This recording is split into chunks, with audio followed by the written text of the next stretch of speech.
Today I'm going to take a look at a few extracts from one of my favourite books, George Orwell's Road to Wigan Pier. I think it's an excellent text that really captures the character and story of the North and really shows why we're considered the dumb, strong, but loving twin brother of our counterparts in the south of England. I hope you enjoy it. Besides these, there was a floating clientele of commercial travellers of the poorer sort, travelling actors, always common in the north because most of the larger pubs hire variety artists at the weekends, and newspaper canvassers. The newspaper canvassers were a type I'd never met before. Their job seemed to me so hopeless, so appalling, that I wondered how anyone could put up with such a thing when prison was a possible alternative. They were employed mostly by weekly or Sunday papers, and they were sent from town to town, provided with maps, and given a list of streets which they had to work each day. If they failed to secure a minimum of 20 orders a day, they got the sack. So long as they kept up their 20 orders a day, they received a small salary, £2 a week, I think. On any order over 20, they drew a tiny commission.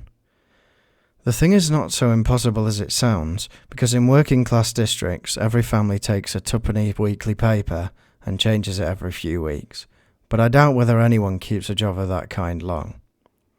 The newspaper engaged poor desperate wretches, out-of-work clerks and commercial travellers, and the like, for whom a while make frantic efforts and keep their sales up to the minimum, and then as the deadly work wears them down, they are sacked and fresh men are taken on. I got to know two who were employed by one of the more notorious weeklies.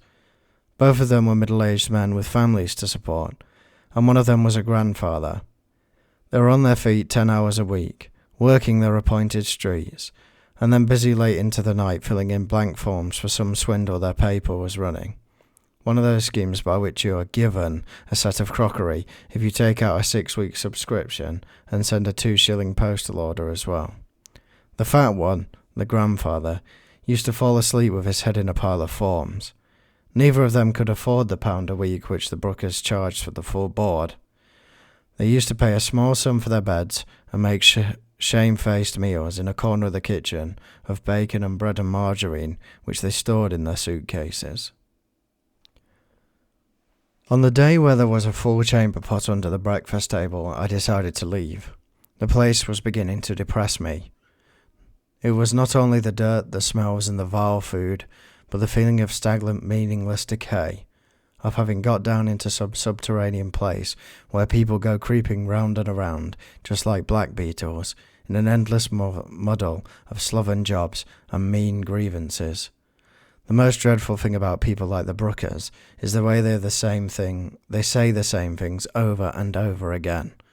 It gives you the feeling that they are not the real people at all, but a kind of ghost forever rehearsing the same futile rigmarole. In the end, Mrs. Brooker's self-pitying talk, always the same complaints over and over, and always ending with a tumultuous whine of, "It does seem hard, don't it now?" revolted me even more than her habit of wiping her mouth with bits of newspaper. But it is no use saying that people like the Brookers are just disgusting and trying to put out of their mind, for they exist in tens and hundreds of thousands. They are one of the characteristic byproducts of the modern world. You cannot disregard them if you accept the civilization that has produced them, for this is part of at least what industrialism has done for us. Columbus sailed the Atlantic, the first steam engines tottered into motion, the British squares stood firm under the French guns at Waterloo, the one-eyed scoundrels of the 19th century praised God and filled their pockets. And this is where it all led. To labyrinthine slums and dark back kitchens with sickly aging people creeping around and around like black beetles. It is a kind of duty to see and smell such places now and again, especially smell them, lest you forget that they exist, though perhaps it is better not to stay there too long. The train bore me away, through the monstrous scenery of slag heaps, chimneys, piled scrap iron, foul canals, paths of cindery mud crisscrossed by the print of clogs. This was March, but the weather had been horribly cold and everywhere were mounds of blackened snow. As we moved slowly through the outskirts of the town, we passed row after row of little grey slum houses running at right angles to the embankment. At the back of one of those houses, a young woman was kneeling on the stones, poking a stick up the leaden waste pipe which ran from the sink inside, and which I suppose was blocked. I had time to see everything about her: her sacking apron, her clumsy clogs, her arms reddened by the cold. She looked up as the train passed, and I was almost near enough to catch her eye. She had a round, pale face, the usual exhausted face of the slum girl who is 25 and looks 40, thanks to miscarriages and drudgery, and it wore, for the second in which I saw it, the most desolate, hopeless expression I have ever seen. It struck me then that we are mistaken when we say that it isn't the same for them as it would be for us, and that people bred in the slums can imagine nothing but the slums. For what I saw in her face was not the ignorant suffering of an animal. She knew well enough what was happening to her, understood as well, as did I, how dreadful a destiny it was to be kneeling there in the cold, on the slimy stones of a slum backyard, poking a stick up a foul drain pipe. Watching coal miners at work, you realise momentarily what different universes people inhabit. Down there, where coal is dug, is a sort of world apart, which one can easily go through life without having heard about.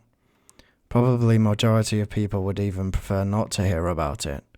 Yet it is absolutely necessary counterpart of our world above. Practically everything we do, from eating an ice to crossing the Atlantic, from breaking a loaf to writing a novel, involves the use of coal, indirectly or directly. For all the arts of peace, coal is needed.